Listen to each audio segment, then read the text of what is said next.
So you have a style of leadership that is, we're using words like decentralized. You create space for others.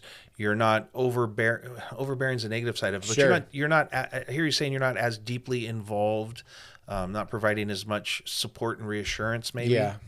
Can you, see ways in your history of leadership where that hasn't been beneficial? You alluded to that a little bit, but like you're not the right tool for every job, right? Is that fair? Yeah, I would say not every person is the right fit for my style of leadership. Oh, right. Okay. Right? Because the way I see it is, I'm leading my world. At the end of the day, I'm leading in my world. I'm owning that part, and so I recognize that the people who are going to run with me they're gonna appreciate or connect or align with a certain style of leadership. And so as I've discovered this, I can have those talks sooner with people so that we avoid problems, and they can move on to maybe a leadership environment where they might thrive better if they need a little more structure or a little more managing type of leader, because there's nothing wrong with that, but that isn't going to be the style you get. I think I'm more of like a composer.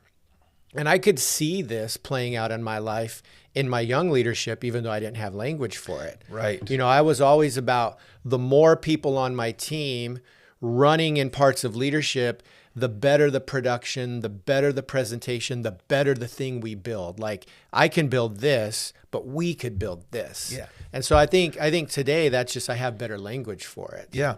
Yeah. You're describing this way that you show up that creates value in many circumstances, some circumstances, but not in all circumstances, or for all people in this case, right? You have a value creation mechanism. And when you deploy it in a particular way, it creates extraordinary results. And if we turn it around and deploy it in another spot where they need people who need more structure is a good word for this. It's not just micromanagement, it's tighter structures so they can thrive. You're not the right guy for the job, right? This notion of value, how you create value, understanding it in ourselves, being able to say, this is my why, and this is the mechanism through which I create value in the world, allows us to grab a hold of it and own it. And if you can own it, you can master it.